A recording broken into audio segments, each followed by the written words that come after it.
All right, we're live. I know Michael said he was going to join us, and I believe Rodney said he was going to join us. And Medic, thank you for your comments that you put out there on YouTube. I understand where you're coming from with making this too confusing, but that's what we'll try to do. We'll try to make this as basic as possible. And we have one here. Somebody's come on. Whoever's come on, can you hear us? This is an audio check, please. So here in just a second, I'm going to go ahead and run a video about, Well, here in just a second, I'm going to go ahead and run a video. Why is it doing that? I had my voice turned all the way off, and you could hear me. Oh, Michael is on there. Hi, Michael. How are you doing? And by the way, you're coming through just fine. I checked that on YouTube. Hey, Michael, when you give me a call, let's make it a little bit later tonight because I'm going to be in immigration all day today over here in Cebu. I wrote you back an email on that and let you know that right after this live stream. Good. Michael says he can hear us perfectly.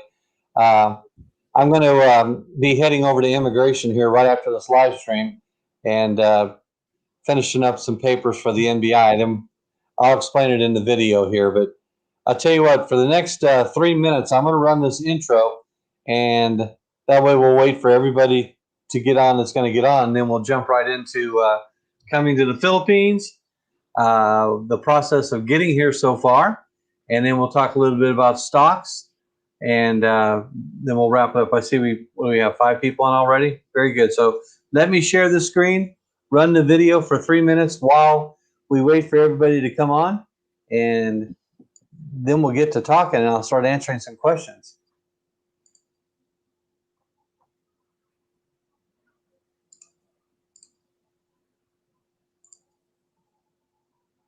Pat, can you hear me? I sure can. All right. I'm going to click this on.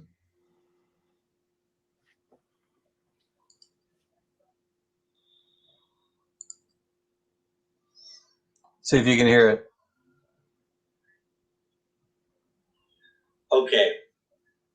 On the last part of Can you hear that all right, Pat? Yes, I can. Section of this training. I'd like to talk to you about, folks, this is part of my online courses. You can get these on Udemy. Anecdotes here from famous investors, and some of these are funny, some of them are quite unique. But I think what you want to realize here is that the stock market has, in one way or another, been going on for centuries. The American stock market is just this last century of the 1900s, but there have been stocks being traded, goods being traded. We're trying to buy low and sell high. So take these things into account when you're choosing your stocks. You just look at a couple of different things. Just take into account when you're buying the stocks, or even a synthetic stock or a lead. So Charles Munger, one of my mentors, I just think Charles Munger and Warren Buffett are just two of the best investors that ever lived. And he says all intelligent investing is value investing, acquiring more than you're paying for. You must value the business in order to value the stock. The first rule in trading with Rich: own a stock that you're willing to keep for the next 3 to 5 years. So be better than 50-50. You can pick a stock, throw a dart on the wall, 50-50 chance you're going to make money on it in the first year. But we want to be better than that. Price is what you pay, value is what you get, according to Warren Buffett. And you know what? You can listen to a lot of different folks. That's where the FOMO comes in, the fear of missing out. You got all these analysts telling you what's great, what's not great, how much it's going to go up or not go up. A lot of these people have just barely been out of college for a couple years. And I like this saying here at the bottom. I think it makes a lot of sense.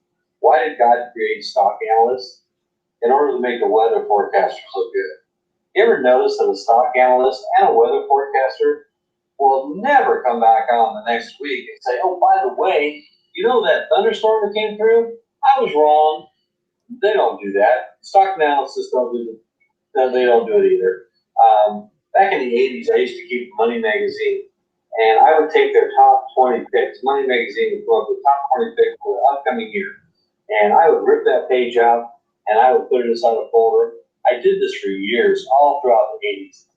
And you know what? About 18 out of 20 of those stocks were just terrible. They just crashed big time. I'm like, how can you possibly be picking all these wrong when you're Money Magazine? You're supposed to know what you're doing. No one knows which way the stock market's going to go on any particular stock.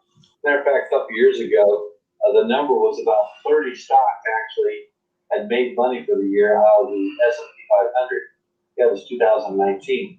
And the rest of the stocks actually lost a little bit. But the market was up just a pinch, about 6%. Why was that? Well, some companies like, Tesla and others had, just blown through the roof, and they made a big portion of the income increases for that year. So be better than 50-50. Do your due diligence. Pick your stocks wisely. So due diligence is a discipline. Everything's worth what the purchaser is willing to pay for it. Again, everything is worth what its purchaser will pay for it. Publicis Ceres. If you don't study any companies, you have the same success buying stocks as you do in a poker game if you bet without looking at your cards. Peter Lynch, 1944. I like this one from Benjamin Franklin. An investment in knowledge pays the best interest. Benjamin Franklin, 1706 to 1790. Lived a long life, 84 years back then. That pretty good. So here's my last thoughts on diversity with picking stocks. The wise man puts all his eggs in one basket and watches the basket. Andrew Carnegie. And if stock market experts were so expert, they'd be buying stock, not selling advice. Norman Ralph Augustine. Folks, it's your money. You need to buy the stocks you feel good about. Just remember, you'll be doing an awful lot of work with these stocks while you write your premiums. The name of the game in trading with rich is writing premiums and making money off renting out your stock. But it sure would be nice if you could pick a stock that actually made money over the next 2 or 3 years than ones that you're always trying to make up for losses on the stock by selling premiums. If you can sell premiums and make money on the stock, then you're doing a wonderful job. And if you can do that more than 50% of the time, then you're doing a wonderful job. The hard part is not picking the stock. The hard part is doing the premiums, doing the calls and the puts. But if you don't put at least a little effort into picking the stocks you feel comfortable with, then don't be surprised if you get 2 or 3 years down the line and you pick stocks that were way too volatile or they were not part of the S&P 500. I'm not saying you have to be diverse and have 200 stocks. I don't believe in that. I believe in Warren Buffett's theory that, diversity is a byproduct of laziness. I do think people are lazy and they'll diversify because they just don't want to do the proper due diligence on the companies they want to buy. Warren Buffett has always said that. Gosh, look what he did with Coca-Cola. I think it was like 40% of all his money was put into Coca-Cola when he did that deal. There was another saying about most people did not get rich putting all their money into the savings account. That's true too. You have to take a little risk in this world to make some money. But you can always limit that risk. If you can live with that risk, you'll be able to sleep at night. So pick the right stocks, do the best you can with it, and there's plenty of stuff out there on the internet. Every single YouTube channel wants to tell you which stock to buy.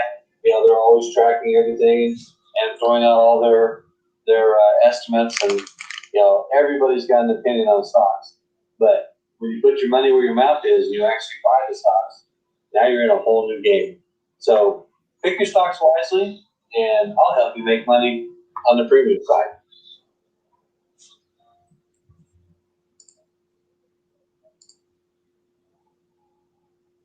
All right.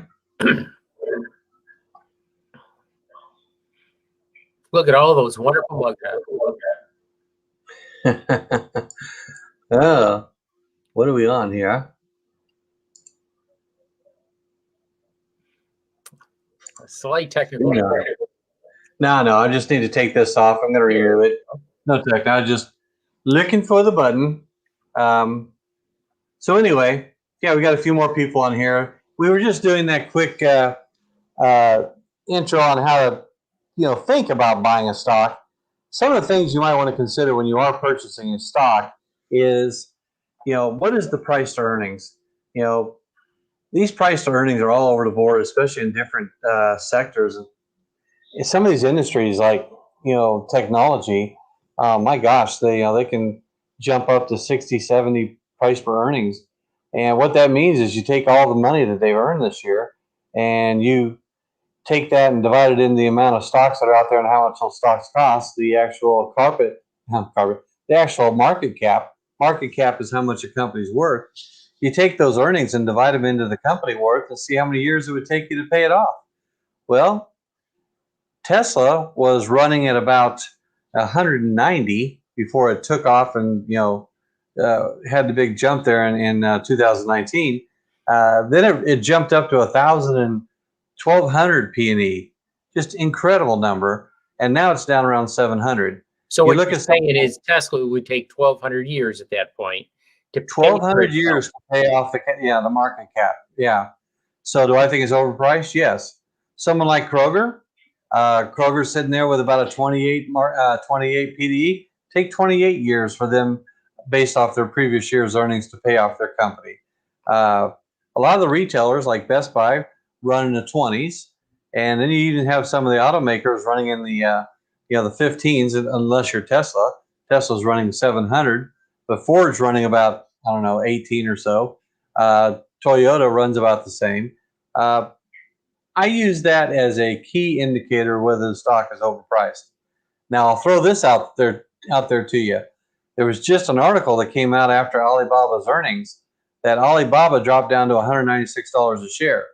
And Pat, this is the first time I've ever heard of a company doing this. I know Facebook was close to it because Facebook has so much cash, but Alibaba has so much cash in their accounts. Now we're not talking about their, against their debt or anything. That's a different figure that you'd look at. But as far as cash on hand, they have more cash in the bank than all their stock added up, their market cap. Wow. They could actually, I mean, who does that? Who has that much private? Exactly. Very easily. Now they have a lot of debt. Yeah. Because they're delivering like Amazon. They're the Amazon of China, but a lot of people are afraid that the Chinese government is trying to devalue the Alibaba so that they can, sell it to the Chinese, let the Chinese make a ton of money, and they don't. There's a lot of conspiracy theories out there with China right now.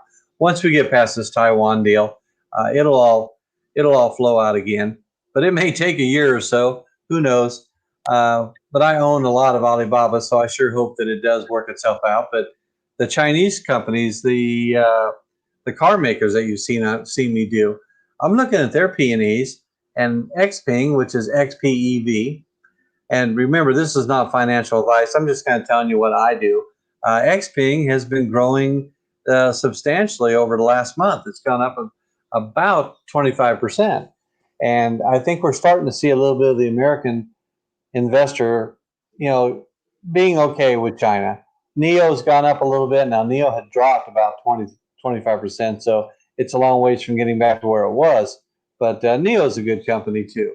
And Li, the LI, I like all three electric companies over there in China because it's the number one electric vehicle country in the world by far.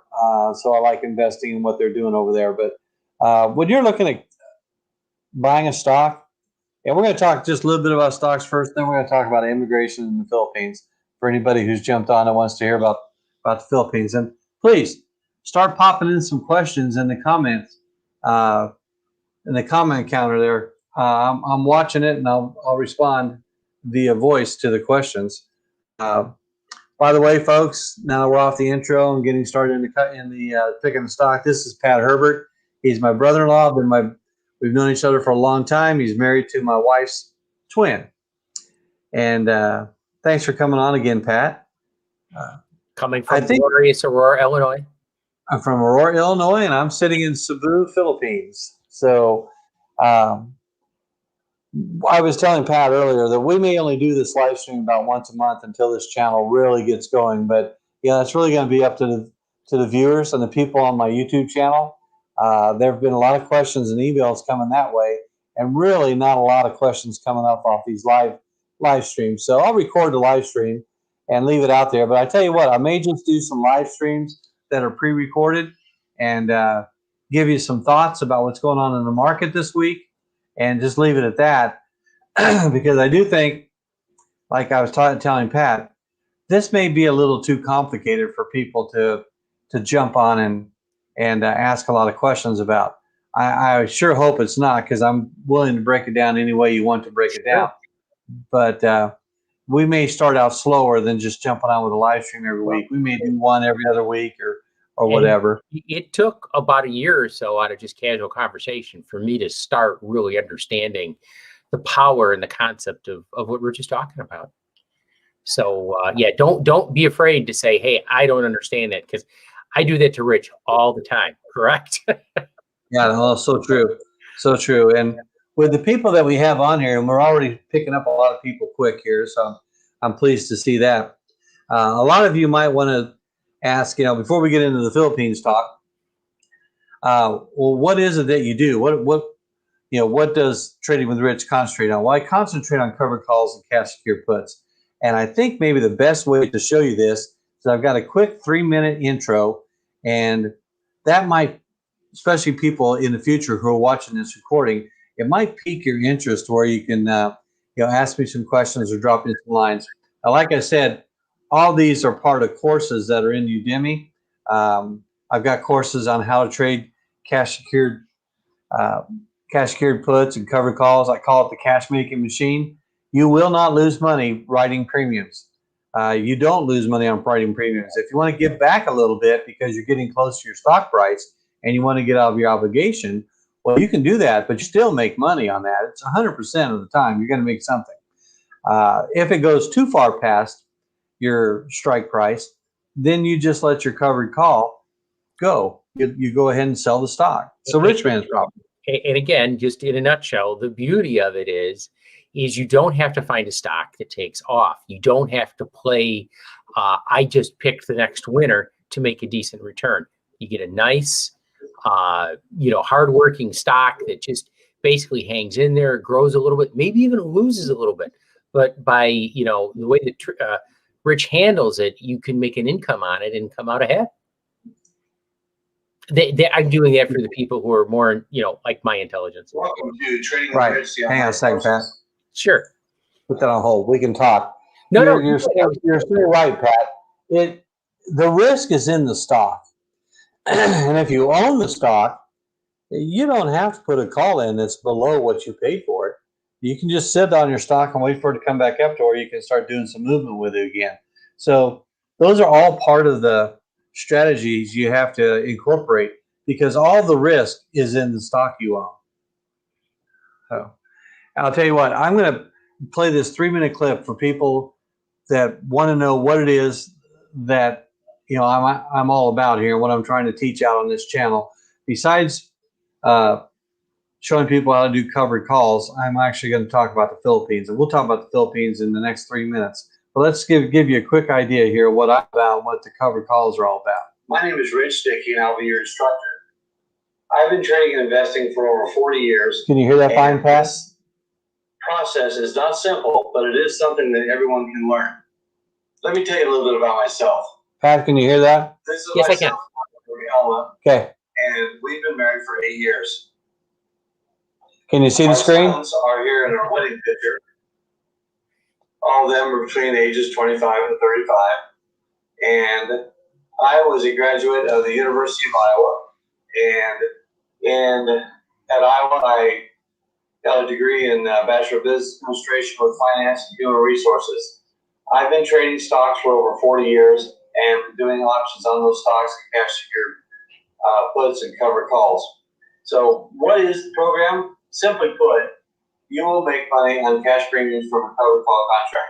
What that means is if you collect $200 on a covered call cash premium, you've collected that right up front. If you want to pay some of it back as you get closer to the end of the contract period, you can do that, or you can just let your stock go if you go over the target price. It's as simple as that. The risk is in the stock price going up and down. Now, if the stock price goes up, you might have topped out your potential. If the stock price goes down, you'll still make 100% of all your premiums from your cash premium. We don't sell our stock easily. We do out of the money calls at 80% or better, and that way we're not actually hitting the target prices very often. And when we do, if we do hit that contract price, then we'll buy it back. And if it's too high, we'll just sell the stock and let it go. So I've been very lucky, very fortunate to work for a lot of different companies. I was the head buyer for Kroger in my earlier years. I was a head buyer for a McLean Company at Walmart in the Midwest. I actually owned 7 movie theaters in the Midwest at one time. I was a regional manager for Circuit City for almost 8 years. I was the vice president of merchandising for Hacks Convenience Stores. I was the director of strategy for the Sears stores in Hoffman Estates, Illinois. I was a vice president of sales for Star Power. All along, I've had very good jobs, and I've taught people how to do things. Over the last few years, I've been teaching people at Best Buy, my employees, how to do cover calls, and it became very clear to me that I should help people learn how to do this, especially young people who are looking to get a hold of their financial freedom and possibly make this a great part-time job for the rest of their life. Later, I started to help people that were going through retirement and needed extra income just to supplement their Social Security or other pensions they may have. So this course is about helping you do both. Run this as a part-time job for the rest of your life, or just treat it as a part-time income during your retirement. Now, as I said, this is all about trading and investing and building wealth. And as you can see here, I'm not a flake. I've made a lot of money in my lifetime, and I will help you, and I will share with you how to make money and build your wealth. So I'm going to be very honest and very open with you. I'm not going to hold back anything. I showed you what I make. I showed you what my life has been about as far as working with other companies. And during the process of these lectures, I'm going to show you how you make money on all these different companies by writing cash secured puts and covered calls. So follow along with me. You've got the online training course already. We've got a YouTube channel out there called Trading the Risk, so you can follow along with me on a weekly basis after the courses are over. And you can also jump on our live streams that are at 8 o'clock every Monday night at Central Standard Time. It's also out there on the Trading with Rich YouTube channel. So this is a very concise course. I know it's a little over 7 hours, but please do the lessons, get your financial education, and get ready to make some money, and at least give it a shot for the next 3 to 6 months. Trust me, in that time period, your learning curve will allow you to become an expert in trading covered calls and cash secured puts. So this is trading and investing, and we're going to keep it very simple. Here we go.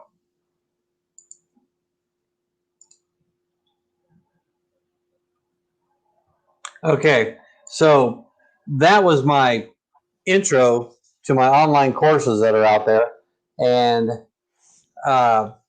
you know, it is a pretty simple thought, just renting out your stocks. And Pat, you get that. You totally understand that part of it. The intricacy, though, is what happens, when you're trying to get out. It's all about the time value and exit strategies. Now, you got to have a good setup. And Pat and I have talked for days on ends. And, I even live with Pat part of the year when I'm not in the Philippines, or when I'm down, and I'm not living down in Texas or over in Oklahoma City with my brother. All the time we're talking, and we're actually seeing that we're, what kind of setup can we do? Who do you think is going to go up? Who's going to go down? If you can guess the direction, you can do a lot of good things with options. But with covered calls, you're always hoping that the stock goes up. We got Richie Siegel. I know her. She says, "Hi, Rich." She goes, "I can't thank you enough for introducing options trading to me almost 3 years ago." Well, thank you, Richie. I appreciate that. She's a young lady that's a friend of ours from Longview, Texas. I will have Kevin Alexander on here. Kevin, I think I told you folks that Kevin has made over $1 million doing the Trading with Rich program. He was my student at Best Buy. He was my one of my customer service supervisors on the front end. So I'd always stop by as the store manager and talk with Kevin, and we'd talk stocks, and we'd even talk with customers. We'd be chatting with 3 or 4 guys at the counter because everybody wanted to talk stocks. So we talked stocks. It was a great job. Kevin was a great employee, and talk about somebody who really caught on. He caught on and did fantastic. After he got out of college, he went into engineering, worked for NASA for a little bit. Now he's working he went to had a Dallas company. I think now he's in Longview with that same company. But anyway, Kevin's going to come on. But Kevin got COVID a few weeks ago, and he was so funny. He told me he had to go to the boo boo. Pat, he called it the boo boo bus had to come by and pick him up. He'd pick them up. Yeah, I guess his girlfriend wasn't around, so the boo boo bus, the ambulance, picked him up and took him to the hospital, and he is still trying to recover. He did get vaccinated, and he still got it. Yeah, there's a percentage. There's a percentage. They never said it was 100% with vaccines. And if he didn't get vaccinated, boy, he probably would have been in worse shape. But you're just asking for trouble. You might as well. We'll try to stay away from the boo boo bus. Yeah, but I like the boo. The boo boo bus took him to the hospital, and he's still recovering. But he'll be on live, and we'll talk a little bit about stocks. Probably my next live stream, we'll have him there. But let's go into moving to the Philippines. For some who have not been on here before, for some who have not been on this channel before, Trading with Rich, or on this live stream, I've had a long journey trying to get to the Philippines. First of all, I had to retire back in 2019 because of a heart condition, and we decided to keep our expenses down. We would go ahead and sell our house and move all of our furniture, TVs, everything to the Philippines. My wife is from Cagayan de Oro, and Pat's wife is too. Matter of fact, they share the same birthday. Did you realize that, Pat? It is. And then I got married 8 years ago on their birthday, February 16th. So I don't have to remember too many dates. I can remember Emma's birthday, I can remember Elma's birthday, and I can remember my anniversary. And anyway, I digress. We sent all of our stuff out of Houston to Cagayan de Oro, and then we decided that we were just going to leave later in the month. That didn't work out too well. The moving went fine, and getting all the stuff packed up, and my brother John helped me take all the stuff down to Houston. We took it to Houston. We put it in the warehouse. They put it on slow boats to China, and they left actually at the end of March. We took them down in February, but then guess what happened in March of 2020? The real crash with the pandemic. So long story short, 17 flights canceled later, a year and a half later, here we are. Elma and I are in Cebu. We're in a hotel that we just finished our 10-day quarantine on, and we are in another room now, and we have her mother, my mother-in-law, next door. We got her in a separate room with my niece, who's staying with Mama. So we've got 4 people on this trip, and they everybody is doing well. Nobody got COVID while we were in those rooms. And doesn't it seem funny that you get the swab test the day you get to Cebu? They know right away you don't have COVID, but still, you got to go in for 10 days of quarantine, I guess, to see if you're going to catch quarantine in that room with somebody who that must be it. It's an incubation. The thing is, you can swab you, and you may not have enough viral load yet, and that's why they do that. Yeah, but, you're playing by their rules, right?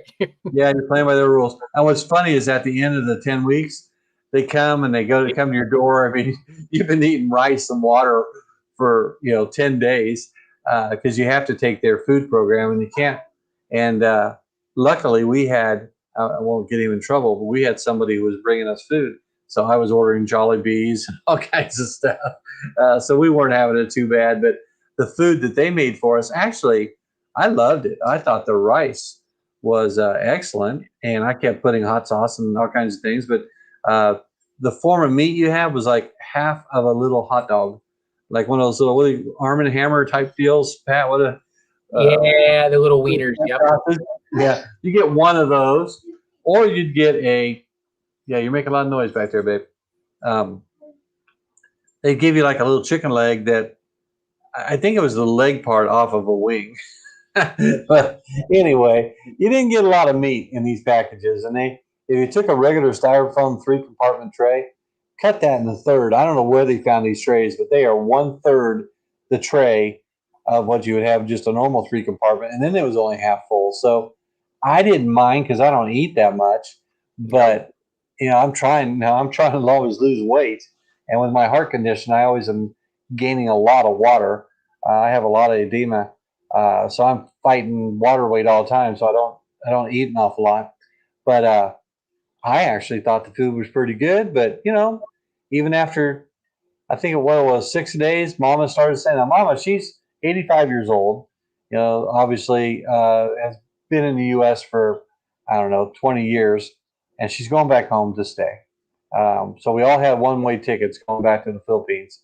I don't know when I'll be coming back to the U.S., but it'll probably be later in the spring. But Mama even started saying, I'm getting real tired of this. It's the same thing over and over again, 3 times a day. And so let me warn you guys when you're coming over here, I don't think this quarantine's going away. I think, as Pat says, it's an incubation thing, and especially with the variant D. I don't know how long the incubation is. Pat, have you heard how long it takes for them to? I think from what I've heard out of the folks from Northwestern, is they're figuring actually on the Delta variant, it's probably on average, a little shorter, like 3 to 4 days. But everybody's trying to be careful. And I'm kind of in that same mindset what you're talking about. Unless you have a real reason to go to the Philippines, Rich, you did. You got a house, you got a car, you got a life over there, the whole bit.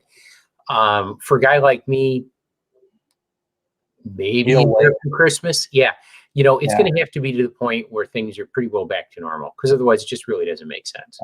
And you're not even talking this Christmas; you're talking next Christmas. I'm talking Christmas of 2022, maybe. Yeah, and then I think we both feel the same way. Let's hope you can get over there without having to go through all this at that time. But I wouldn't doubt that you'd still have a 7-day quarantine all through 2022. But I do think once the elections proceed here, they have their elections in June, and they have a lot of really great people running for president. And even Duterte, I think he's going to run for vice president. These folks have a lot of experience with COVID, so they might get tired of all this and say, hey, hey, we've got the herd immunity. They're shooting for 70% over here too, Pat. With vaccinations. Yeah, and I don't know, there's 118 million people here. So yeah, maybe a little less than that, but you're right in the ballpark, 110, 130. Yeah, so they're a third of the U.S. lately. Yeah, I'll tell you what, there's a big difference here, though, on the people wanting to take the vaccine. On the Cebu channel, they showed people at the hospitals just crushing each other. There was no social distancing going on. They were just pushing in line to get a vaccine. And the police were telling them, if you hadn't gone online and made an appointment, you're not getting your vaccine. We don't have enough. It appears as though, from what I've read, that the Western vaccines, the Johnson & Johnson and the Pfizer, they're very eager to take. Maybe a little less eager with some of the other ones, but it's we're all going to get the Chinese. They don't want the Chinese vaccine. They can't, they can't get people to take that one, but they're crushing in lines trying to get the Pfizer and the Johnson & Johnson. So I do think that as it's available, and the U.S. is being very good about sending, they sent like 220,000 vials this week to this area of Mindanao, and they got used up just immediately. They said, 2 days ago, that they had given 680,000 vaccine shots in one day. So they're clipping along, but I think they were at about 1% of the population had a shot. That was 2 weeks ago. Now they're up to about 5% of their population has had at least one shot, and they're about 2% have had the 2 shots. And if it's Pfizer, then the Johnson is showing up pretty good too. So, we just picked somebody else up new.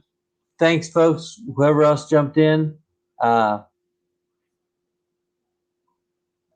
that is so funny. Somebody wants to know if we're twins because we have the same outfit on. I noticed that too. You think about that. What a shot that is that happened.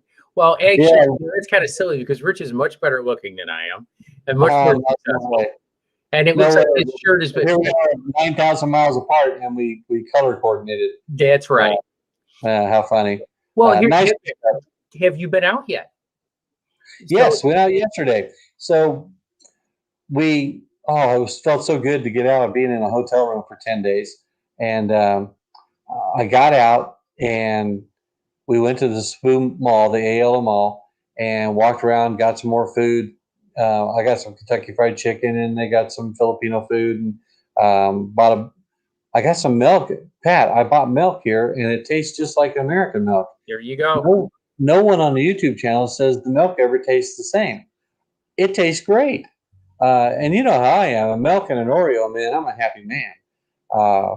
So I got my milk last night, and I thought, well, let's smell this stuff first, see if it smells sour. And then it didn't, and it said it was made from fresh grass cows, here in Cebu. And I was impressed. I was like, another thumbs up to Cebu for fresh milk.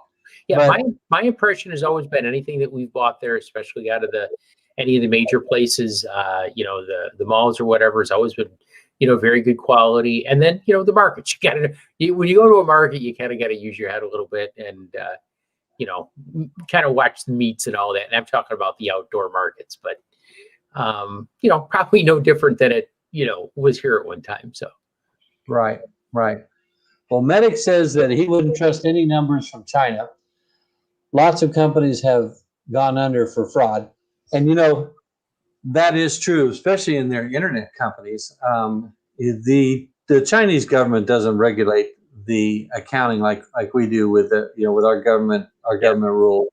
And you're always taking a chance on any stock that you buy that is not from our country.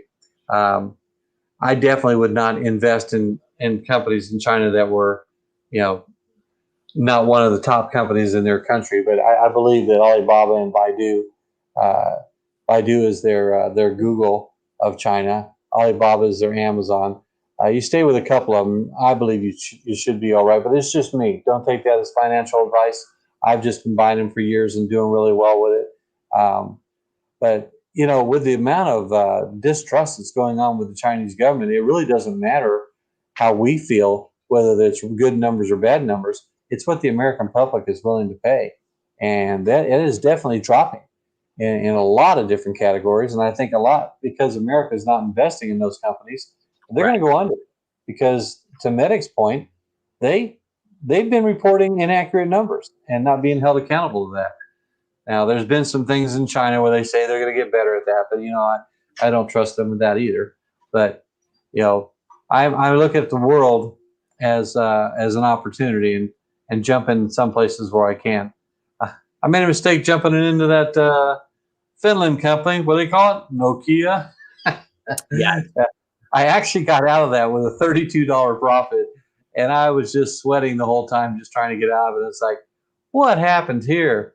Kevin bought it at $6.80, and I bought it at $5. And when it dropped down to $4, I was like, oh my gosh, what happened here? Kia is supposed to be. So just a really quick question: if you were in a short paragraph for somebody who is new to investing or is going to pick a stock that they want to do calls on and puts, obviously you're kind of looking at the P&E because you don't want something with a high P&E because that could go away at any moment. That's because everybody's all excited about it.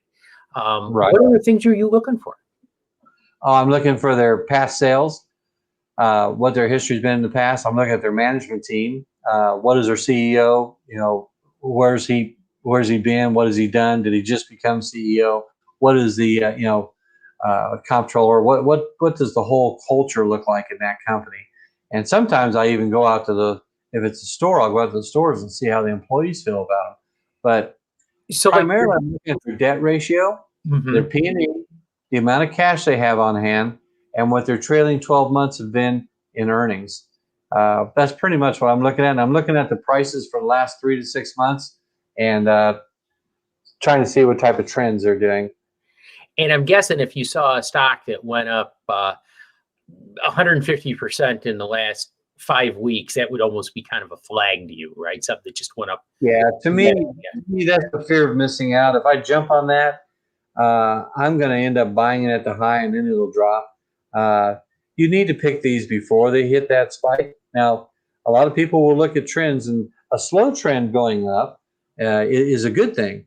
And I think you should look at your candlesticks and look at your, the red and the greens on the candlesticks and how much volume, how tall are those candlesticks. That's on your screens. It's showing you that. On your screen, your online broker will give you a lot of information about that. So you've got that. You got the shareholders reports, which shareholders reports are very, very valuable. And if you dig into them and you look at the spreadsheets that they put out there for it, unlike China, our people are held accountable, and you have to back these up. And if you find that you're lying, and you've misrepresented yourself, kind of like the Nikola fiasco that happened about 6 months ago, it doesn't fare well for your company.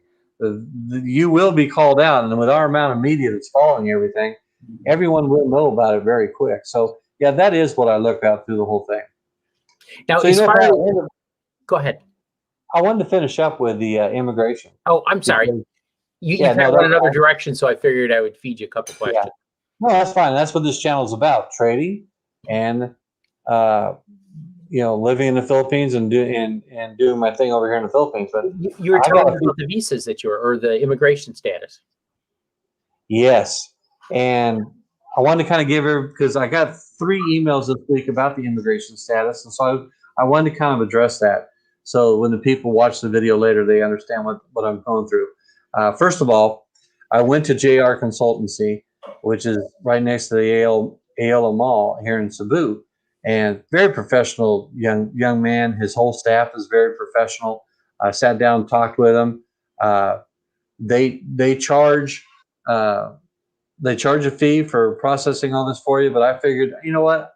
I want to have somebody who's from the Philippines do my paperwork, whichever way I go, SRRV or the 13A permanent visa. Now, since I'm married to a Filipina, I can do a 13A. And overall, it's going to cost me right about $700 this year and $700 next year.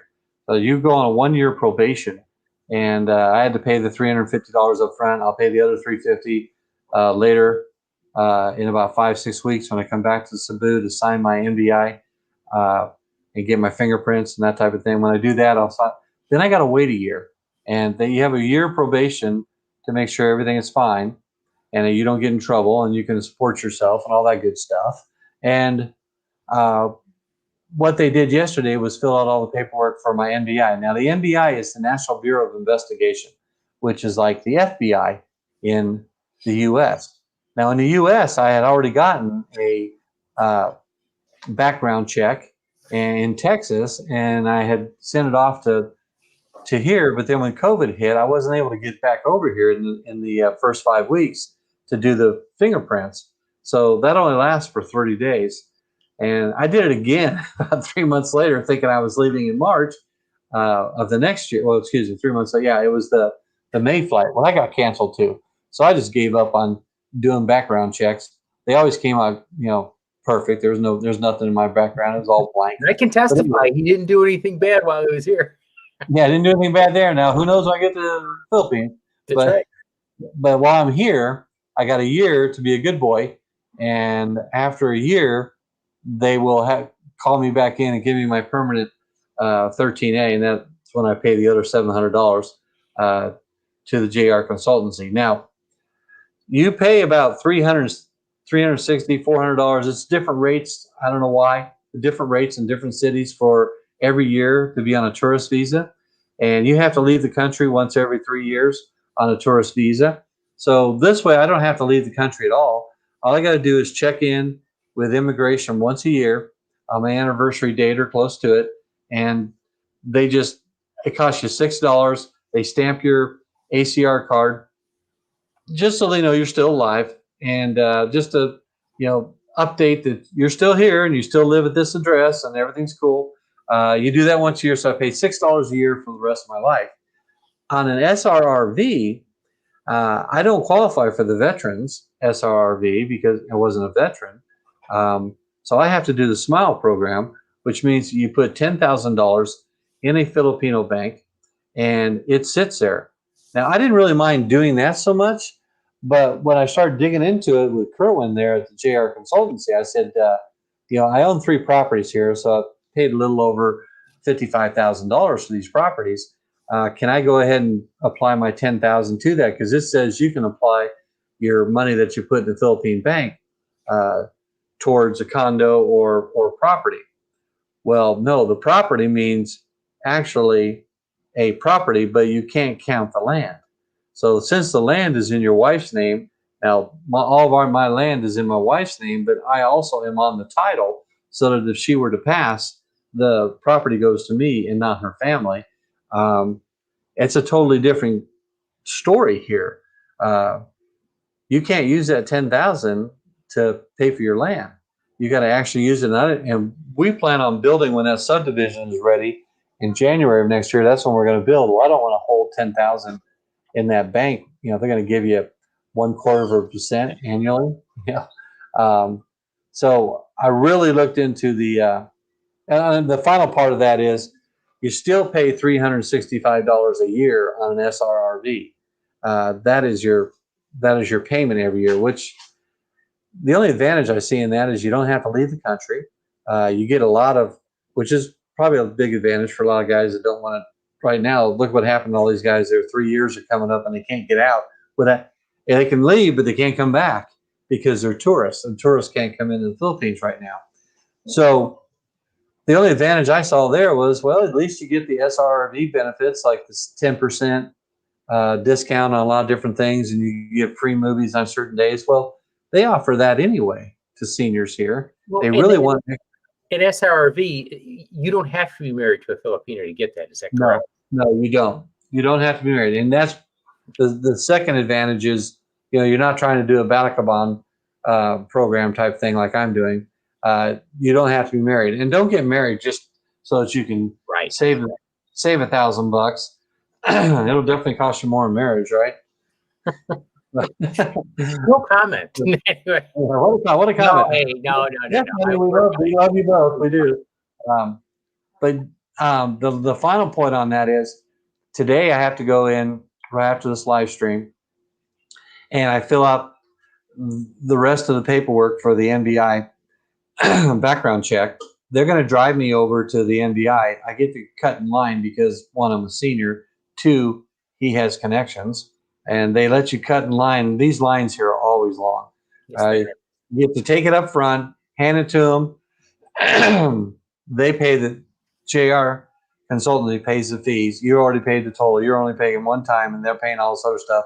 They got to drop the fee off for the background check, and then they'll start processing, and it takes about a month. So after about a month, they're going to let JR Consultancy know that I'm ready to be biometric. So they'll call me in Cayenne, and I have to work out an arrangement to come over to Cebu, which would cost me about $60 in plane tickets. It's not tough. We'll come over to Cebu. Takes about 15 minutes. Get your fingerprints, photographs. You're ready to go. Now you've filed your biometrics. They'll finish that up in the next 3 weeks, and then they'll give you your 1 year temporary. We see Elma bouncing around back there. Have to teach her how to walk on her head. She can go. I have a mouse. I have a mouse behind me. Yeah. So anyway, after I'm on the temporary for a year, then next year we'll come back and sign the final papers, and I'll have my 13A permanent visa. So SSRV, you can be married to a Filipina or not married to a Filipina. And then what you're going in, would you say that was a 13A? Was it 13A. 13A? 13A, permanent resident. Okay. And so I'm guessing that's probably going to be an option for me when I'm ready. Yeah, it really is. And I'll talk you through it as we go through all this, but it'll take another year and 2 or 3 months before it's all finalized and I'm a permanent resident. Now, let's be clear. I am not a citizen of the Philippines. I am a permanent resident. I don't vote and that type of thing. Matter of fact, I stay out of all politics in the Philippines. I love watching it. I love hearing what they're saying. You know, I'm a firm supporter of Governor Biden. Yep. Yeah, I'm a firm supporter of President Duterte, but I don't vote. So I keep my U.S. citizenship. I keep my Social Security. I keep my voting rights in the U.S. Everything's U.S., but I can travel so much easier with a 13A permanent resident card.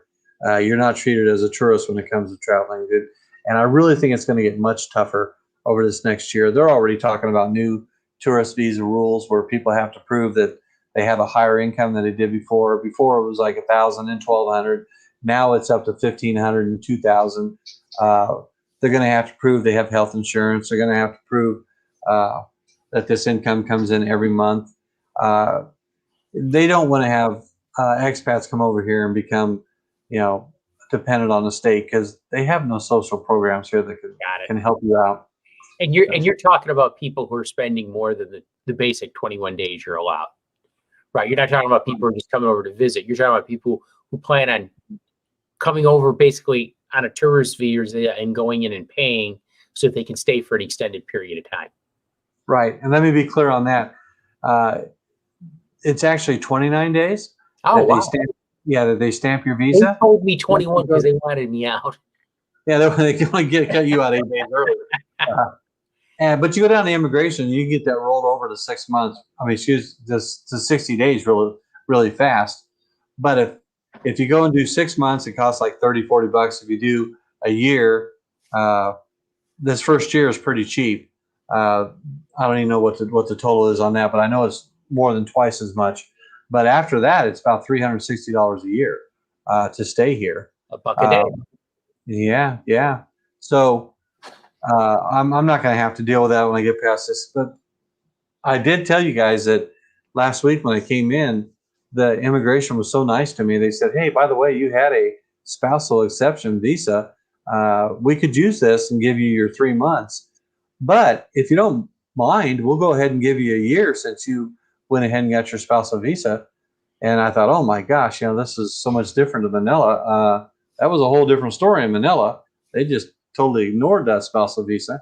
These people not only accepted it, but they gave me a year free. So I now have a year on my passport that I didn't have to pay for. So how cool is that? But anyway, I want to talk a little bit about immigration and how it was getting here. The temperature here is about 80 degrees. It's been averaging between 80 and 90 for the whole 10 days that we were in quarantine. I kept looking out the window and nothing was happening. Nothing was happening as far as rain. Then as soon as the 10 days were over, boom, I had to walk out into rain when we went over to the Cebu Mall. But did you get windshield wipers for your face mask? Yeah, exactly. And we did. We had to wear the face mask and we had to wear the face shield. And the face shield will fog up when it gets humid. Yep. It didn't fog up. Yeah. It didn't fog up on me. It actually, I like wearing the face shield better than wearing the face mask because at least with the face shield, I can breathe. The face mask, I can breathe fairly well, but with my breathing problem anyway, with my heart, I got to sometimes just stop, take a breath, pull my mask out a little bit, take a few big gulps. But the weather's nice. The pollution is fine. I didn't have any eyes burning or anything like that, and we're getting along just great. Probably should go ahead and close this live stream down, Pat. And I want to thank you. Yeah, I want to thank everybody that came on today, and we'll go ahead and record this over into the YouTube channel, Trading with Rich, and we'll also record it on my Facebook, which is Trading with Rich. And if you want to contact me, and there's been a lot of people doing that, go ahead and contact me at Trading with Rich, all one word, at yahoo.com, and I'll respond to you and try to answer the questions that I can. And Also, that's going to help you tailor your programs and your teaching. Right.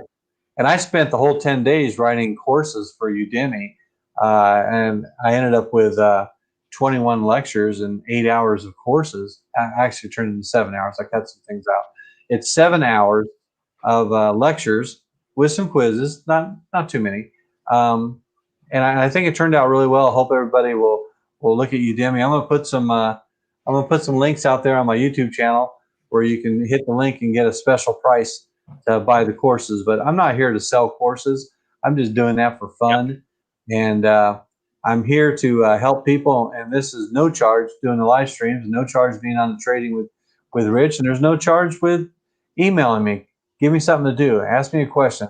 I'd be more than willing to try to give you the answer. And if I don't know, I'll say I don't know. And maybe we can both go out and research it and see what the best answer is. So, well, Pat, let's keep in touch. Thanks for being on the live stream. And the next time you do one, it's going to be from beautiful Cagayan-de-Oro, correct? From my office at my home. That's right. Thank God. Hey, look who showed up. Oh, hi, Brad. Hey, here. Well, okay, we want to see your face. All right, there's Emma. There's Elma. Oi, somebody Oh. called. Hey, sister. And they're calling us. Is that? Is that me? That can't be me. No, it's not you. No, it's not me. All right. Well, good luck. All right. Thank you very much. We go to CDO tomorrow. Talk to you later. Bye. Bye. Love you. Bye. Bye.